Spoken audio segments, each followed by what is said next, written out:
Right, verse 12. When Kenan had lived 70 years, he fathered Mahalalel. Kenan lived after he fathered Mahalalel 840 years, and had other sons and daughters. Thus all the days of Kenan were 910 years, and he died.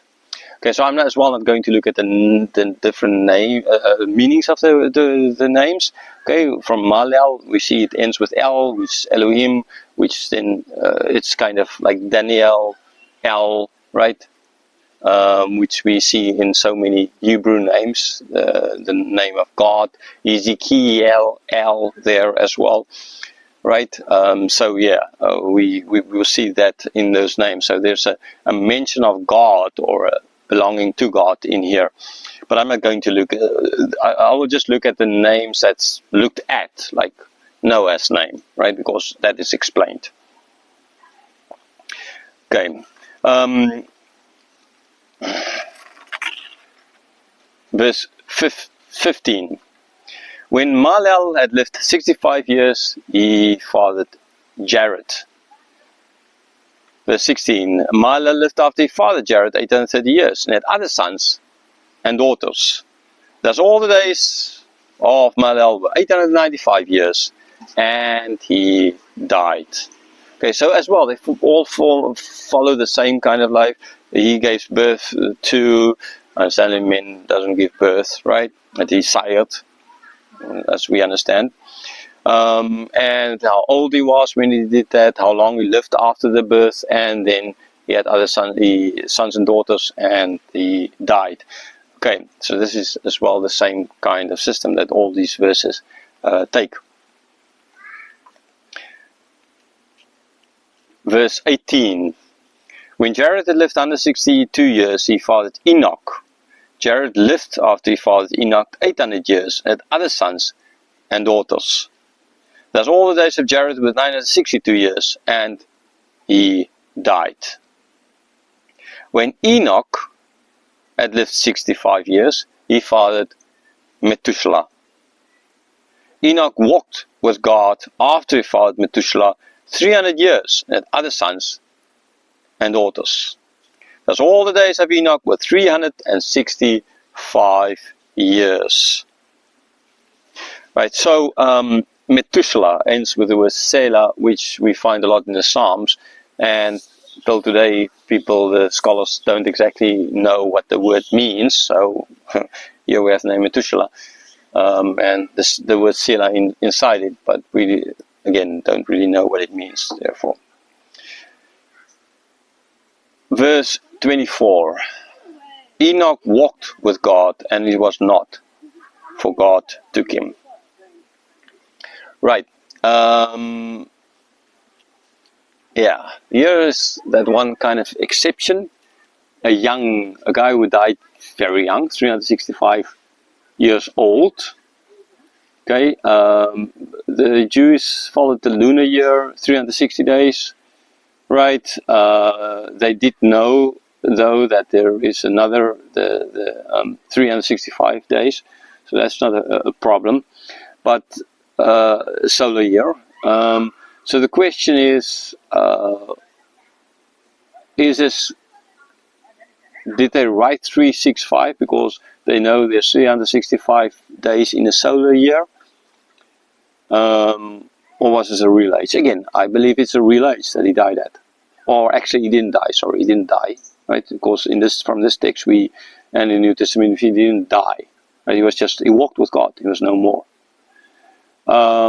Now, you would imagine that a person then walking with God, being near to God, like Enoch here, would therefore live a very long life, right? Because according to popular belief, and popular belief in prosperity gospel churches and amongst lots of Christians, and in the Old Testament, Isaiah, all over the place, that's what the people believed, that a long life means a good person. In other words, living close to God, kind of, right? And you'll actually find that people living long, like the Japanese and so, no, they don't even believe in God. So I kind of think that the thing doesn't really hold true, anyhow, and we anyhow know, and that doesn't really hold true. That's what the people believed. Okay, they believed other things as well, which were wrong, and God had to correct them through the years. But again, since they believed that dying young means cursed by God, then when they read that Enoch only lived 365 years compared to others, that is not long. That the logical conclusion they would draw would be that Enoch was a bad guy. But from the text we see that Enoch walked with God. So in other words, he was not a bad guy, at least not according to the Bible, right?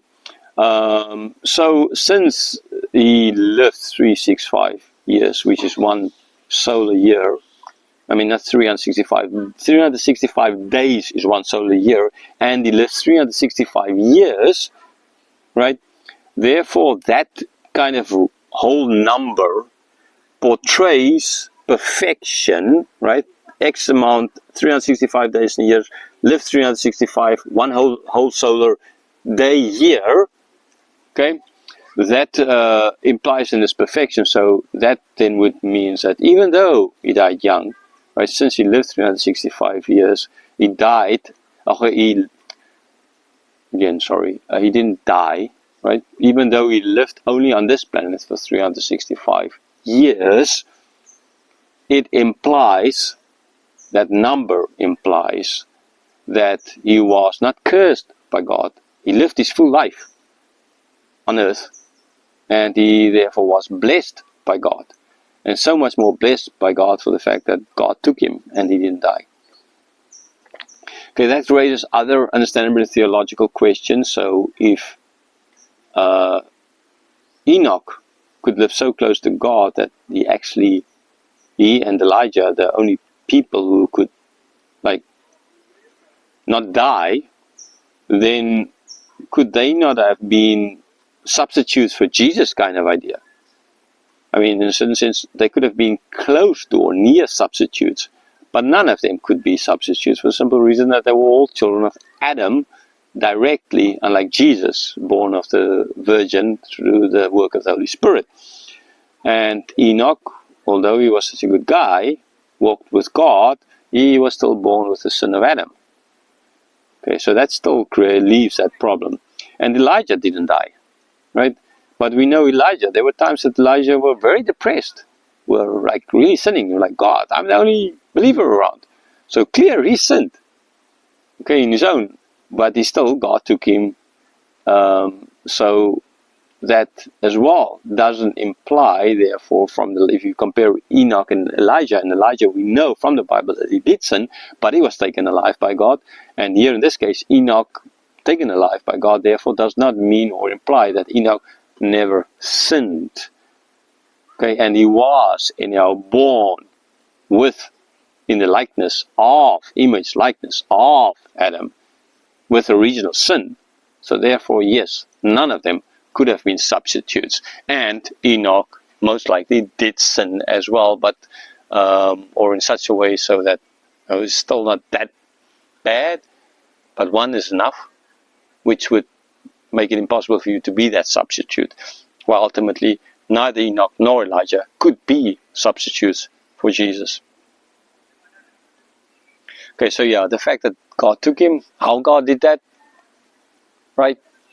We speak of God took him as, no, he died. Now in this case, God, the other people, of them is mentioned that they died, and of Enoch is mentioned that God took him. Okay, so for them the idea of God took him would not imply death. Okay, that would imply then that he lived and God took him.